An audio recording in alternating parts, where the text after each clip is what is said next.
안녕하세요. 요즘 어드벤처 바이크 전문 유튜버가 되어가고 있는 더스티너의 박쌤입니다. 최근에 그 어드벤처 바이크 테스트 라이딩을 많이 진행하고 있는데, 그만큼 어드벤처 바이크가 지금 시장에서 소리 없는 어떤 전쟁터, 또 그 중에서도 미들급이 가장 치열한 격전지가 아닌가, 뭐 이런 생각이 좀 들어요. 오늘 이야기할 그 브이스트롬 800DE도 정확히 미들급 어드벤처 시장에서 최근 흐름인 프론트 21인치 그리고 가볍게 험로를 주파할 수 있는 이제 그런 셋업으로 이제 출시를 했는데, 스즈키의 브이스트롬 800DE가 치열한 격전지 미들급 어드벤처 시장에서 어떤 카드로 승부를 걸고 있는지 테스트 라이딩을 통해서 한번 알아보도록 하겠습니다. 어차피 제가 뭐 그렇게 소름 끼치게 바이크를 잘 타는 사람이 아니기 때문에 여러분들과 어떤 경험적 눈높이가 비슷합니다. 그러니까 저의 느낌이 여러분들과 크게 다르지 않을 거예요. 열심히 타보고 가감 없이 솔직하게 한번 말씀드려볼게요. 그럼 이제 출발해 보도록 하겠습니다.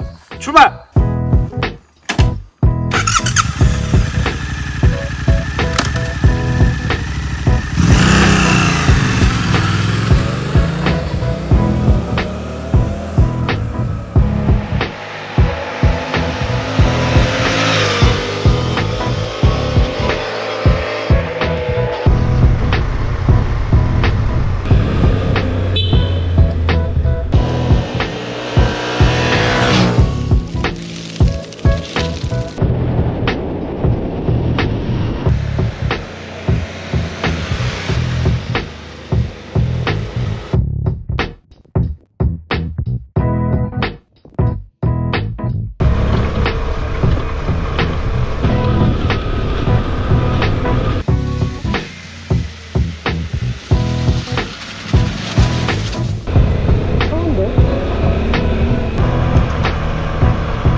네, 안녕하세요. 더스티너의 박쌤입니다. 오늘 이렇게 스즈키 브이스트롬 800D를 구입하실 분들이 아마 경험하게 될 대부분의 코스를 오늘 좀 경험을 해봤습니다. 이렇게 좀 경험을 해봤더니 지금 현재 어드벤처 바이크의 트렌드, 특히 그 미들급 어드벤처 바이크의 트렌드가 좀 많이 느껴지더라고요. 그러면 오늘 주제인 브이스트롬 800D에 대해서 본격적으로 이야기해보도록 하겠습니다.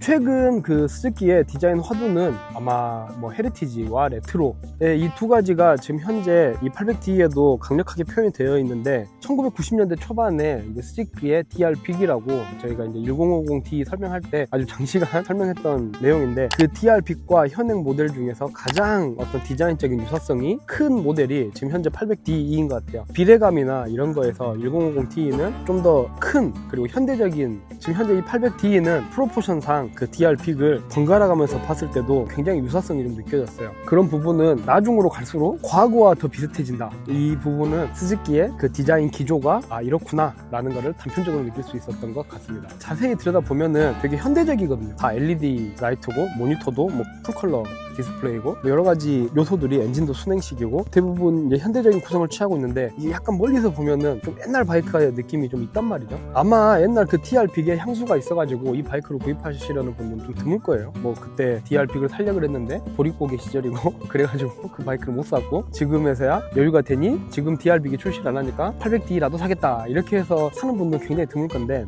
옛날의 디자인을 요즘 바이크에 반영했다는 거는 미래적인 디자인과 배치가 되는 느낌인데, 그 배치가 된다는 거는 단편적으로 예를 들어서 로얄 엔필드 히말라얀을 좋아하는 부류와 KTM 890 어드벤처를 좋아하는 부류는 완전히 나뉠 거예요, 디자인적으로. 근데 이 바이크는 히말라얀을 타는 사람이 봐도 디자인 잘 나왔는데, 뭐 KTM을 타는 사람이 봐도 이번 디자인 괜찮은데, 이렇게 느낄 수 있다는 거죠. 그러니까 호불호가 좀 적을 만한 디자인. 그 부분은 굉장히 디자이너들이 잘한 선택이지 않나. 색깔이 우리나라에 3가지 나오거든요. 색깔들을 봤을 때도 하나는 과거를 고려한 느낌이 강하고, 또 하나는 최근의 어떤 젊은 니즈를 좀 반영한 느낌. 색깔에 따라서 바이크의 이미지가 이렇게 확확 바뀌는 것도 굉장히 잘 된 디자인이라 저 개인적으로는 좀 그렇게 느꼈던 것 같아요. 그 과거에서 디자인을 가져왔고 이 바이크의 구성, 기계적인 구성, 이거는 현대적인 걸 가져왔기 때문에 클래식이라고 하면은 어느 정도 포기해야 되는 부분이 생기는데, 옛날에 어떤 무드를 가져오면서 그 현대적인 기능을 완벽하게 이 바이크에다 구현을 해놨기 때문에 이 부분은 뭐 점수가 후할 수밖에 없을 것 같아요.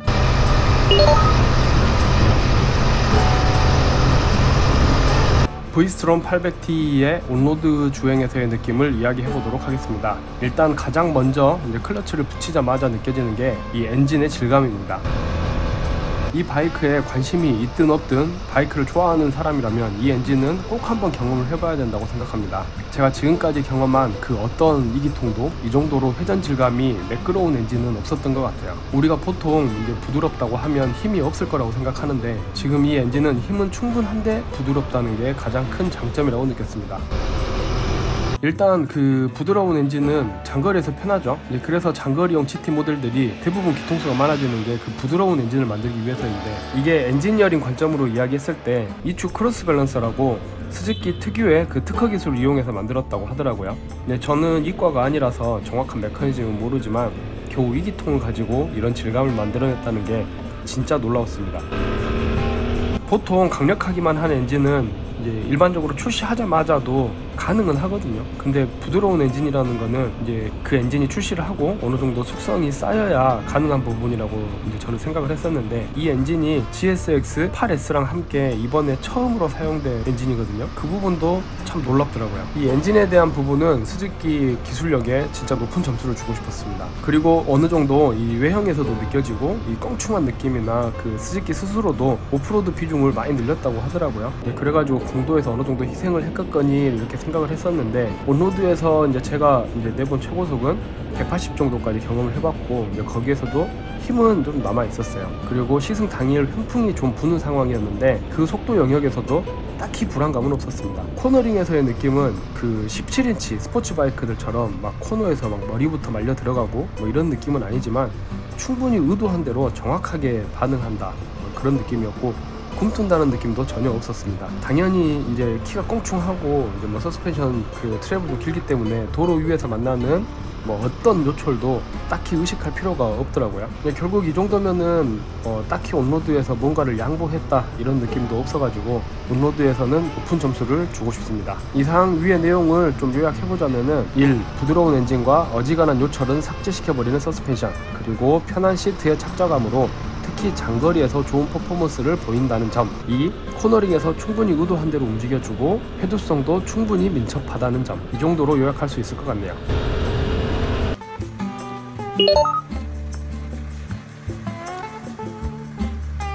그 다음은 시트고. 아마 브이스트롬 800D를 고려하는 사람들의 가장 큰 고민 중 하나가 시트고가 아닐까 싶습니다. 이제 저는 키가 172이고 다리 길이는 보통 정도인 것 같아요. 우선 노멀 시트에 앉아봤습니다. 지금 이 정도의 느낌이고, 다음은 로우 시트에 앉아봤습니다. 양발을 쓸 때는 노멀 시트랑 큰 차이가 없는 느낌인데 한쪽 다리만 내릴 때는 확실히 로우 시트 쪽이 편했습니다. 저는 두 개의 시트 중에서는 노멀 시트가 더 편해가지고 테스트 라이딩은 그냥 노멀 시트로 진행했어요. 이제 저보다 키가 작으신 분들은 로우 시트로 바꾸면 발착지성에서 조금은 개선될 걸로 보입니다. 탈착은 매우 간단합니다. 이제 측면에서 키로 열면 되고 그 시트 뒤쪽을 딸깍하고 눌러주면 그냥 끝나요.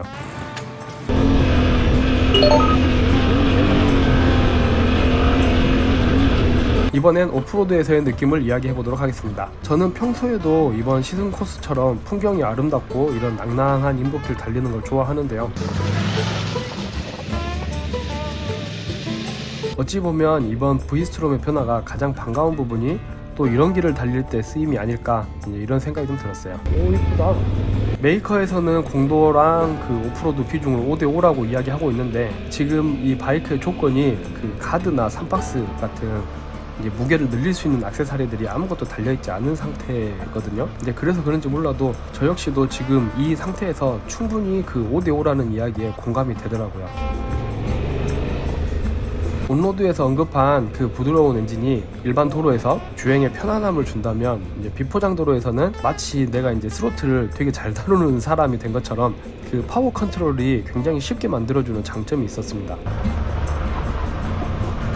이게 소프트웨어적인 건지 뭐 엔진의 기초 설계에 의한 하드웨어적인 건지 이제 제가 구분할 능력은 없는데, 이게 단수를 살짝 일부러 높이고 의도적으로 RPM을 낮춰가지고 그 노킹을 유도해봐도 그 그 까라라락 하는 그런 소리가 없이 너무 이게 아무 일도 없이 그냥 부드럽게 상황을 넘어가 버리니까 조금 허무할 정도랄까요? 와, 완전히. 저 개인적으로는 크고 작은 이런 범프가 있는 이런 그래블 코스에서 브이스트롬 800D를 정말 즐겁게 탈 수 있었는데요. 이게 이제 스로틀 컨트롤이 쉽다 보니까 배기량이 결코 작은 바이크는 아니지만 상대적으로 공포심이 적었습니다. 그리고 그 서스펜션 움직임이 길면서 띠용 이렇게 막 뱉어내는 느낌이 아니고 찹찹 이렇게 잡아주는 느낌이라, 그래서 이게 그다지 작고 가벼운 바이크가 아님에도 뭐 좀 재밌게 라이딩을 즐길 수 있었던 것 같아요. 이 세상에 뭐 완벽한 바이크는 없겠죠. 근데 여기에서 이제 뭐 하나의 단점을 이야기하자면 동급에서 조금 무거운 편인 바이크의 중량입니다. 그래도 이 바이크의 기초 밸런스가 상당히 좋거든요. 그래가지고 아무리 초속이다 하더라도 일단 바퀴가 구르기만 하면 사실 무게감은 크게 의식하지 않아도 될 정도인데, 그래도 한번 중심이 이렇게 왈칵 쏟아질 때가 있잖아요. 그때 이제 다리로 버텨야 되는 상황, 그런 상황이 오면 확실히 그 230kg이라는 바이크 중량이 체감이 좀 되더라고요. 근데 여기서도 그 스즈키의 고집이나 뭐 이런 철학 이런 게 느껴지는 게, 보통 본인들이 무게를 의식하게 되면은 센터 스탠드를 제거하고 출시할 것 같거든요. 근데 이게 또 센터 스탠드가 기본적으로 달려 있더라고요. 솔직히 이게 없다고 주행이 안 되는 것도 아니고, 또 이거 떼고 출시하면은 이거 필요한 사람들은 그냥 돈 들여서도 가니까 그 센터 스탠드를 판매할 수도 있잖아요. 그리고 이 센터 스탠드 이거 떼면은 그래도 줄잡아 뭐 한 5에서 한 10kg 가까이 줄어들 텐데, 스즈키가 참 이런 타협을 안 하는 브랜드구나 좀 이런 생각이 들었어요. 좀 꼼수를 안 부린다 그럴까? 그러면 오프로드에서의 느낌을 요약하자면 1. 잘 잡힌 차체 밸런스, 그리고 부드러운 엔진, 마지막으로 궁합이 좋은 서스펜션의 조합으로 현행 스즈키의 듀얼 바이크 중 가장 오프로더로서 퍼포먼스가 뛰어나다. 2. 버텨야 되는 상황에서 무게감은 솔직히 체감이 되지만 일단 바퀴가 부르기 시작하면 전혀 무게감은 의식되지 않는다. 이렇게 요약할 수 있겠습니다.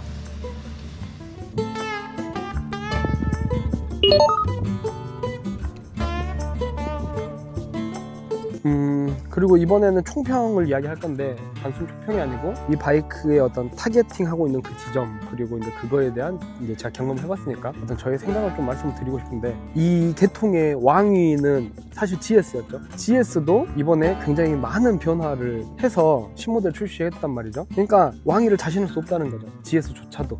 그만큼 현재 어드벤처 시장이라는 거는 굉장히 치열한 각축전을 벌이고 있는 양상인데, 궁극적으로 지금 현재 이 트렌드가 어떻게 흘러가냐면은 가볍고 다루기가 편해져요. 기본적으로 그렇게 만듭니다, 바이크를. 그러니까 가볍고 다루기가 편해지니까 여유폭이 더 생기죠. 이렇게 확보한 여유의 폭을 가지고 그 도전을 가능케 하는 것, 이게 현재 어떤 어드벤처 바이크의 흐름이란 말이죠. 근데 여기에 이제 그 기조를 스즈키도 당연히 현재 트렌드니까 따르면서 기존에 본인들이 잘하던 친절함, 그리고 또 하나는 내구성 같은 자기들이 잘하는 부분이 있었죠. 분명히 이 제품 하나에다 표현을 했다고 생각을 해요. 이러이러한 활동들을 하기 위해서는 이러이러한 기능들이 필요할 것이다 라고 해서 스즈키 엔지니어들이 짠 하고 내놓은 게 이 800D라는 느낌이 좀 듭니다. 그러니까 이게 단순 이동수단을 위한 탈 것 이런 느낌보다 어떤 하나의 목표를 위한 도구라는 느낌이 좀 강하게 듭니다. 이게 어떤 부분에서도 느낄 수 있냐면은, 스즈키에서도 현재 이 800D를 어드벤처 투어링을 위한 최고의 라이딩 툴, 그러니까 이 툴이라는 단어를 사용하고 있단 말이죠. 그들도 이미 이 800D를 도구로서 인식하고 있다, 그 도구로서 어필하고 싶다, 어떤 이런 표현일 것 같아요. 이게 도구라는 거는 사용자가 조절의 폭이 클수록 그 많은 범위를 커버할 수 있고 매력도 그만큼 커질 수가 있는 건데, 이제 그런 거는 뭐 요즘에 엔진은 모드 셀렉트 버튼으로 해서 출력을 다 조절하고 막 이렇게 제어하잖아요. 그러면 엔진 말고 또 바이크의 움직임에 크게 관여를 하는 부품이 서스펜션이거든요. 그러면 서스펜션에서 어느 정도 그 조절에 대한 관용도가 있는가? 스즈키 브이스트롬 800D는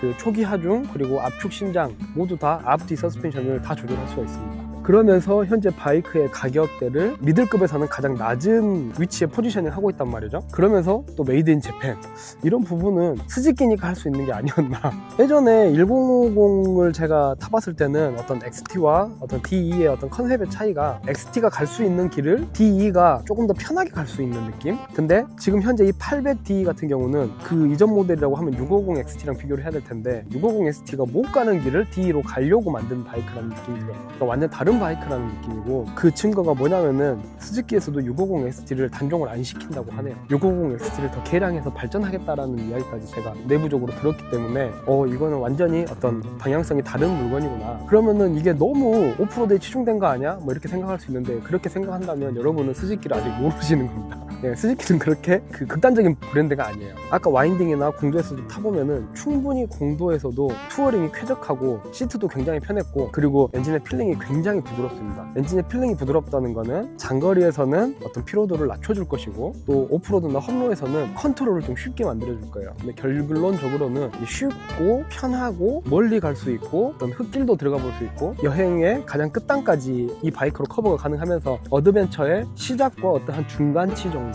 하드벤처까지는 아니고 그 정도까지 이 바이크의 주 사용 환경을 상정하고 스즈키에서 제작을 했다라는 생각이 좀 들었어요. 확실히 그 예전에 스즈키 바이크를 보면은 약간 어떤 느낌이냐면은, 공무원으로 정년 퇴직한 사람이 막 마음속에 레이싱에 대한 어떤 레이스에 대한 열망이 있어. 그런 사람들이 고를 법한 그런 느낌의 바이크를 스즈키가 잘 만들었다면, 이번에는 똑같이 공무원은 공무원인데 공무원을 사표를 던지고 나온 사람이 선택할 법한 바이크를 조금 더 도전적인 그런 의미가 들어간 바이크가 지금 이 브이스트롬 800D인 것 같아요. 그러니까 약간 이제 거기서 제가 어떤 느낌을 좀 받았냐면은, 좀 스즈키의 바이크가 좋게 말하면 성숙한, 어른스러운 이런 느낌이었고, 나쁘게 말하면 좀 과하게 진지한, 이번 800D는 조금 더 발랄해진 것 같고, 그래서 거기에서 이제 제가 약간 어떤 표현을 쓰고 싶냐면은, 중년의 어른스러운 이제 그런 거를 담당하는 스즈키가 기존에 있었다면, 지금 800D에는 청년 스즈키 그런 느낌이 좀 들었어요. 저희 이번에 스즈키 브이스트롬 800D 영상 시청해주셔서 감사하고요. 저희가 이번에 만든 이 영상이 브이스트롬 800D나 해당 세그먼트에서 어떤 바이크를 지금 현재 고르려고 눈팅하고 있는 분들에게 좀 도움이 될 만한 정보가 됐으면 좋겠습니다. 시청해주셔서 감사하고요. 이상 저는 더스틴의 박쌤이었습니다. 부릉부릉.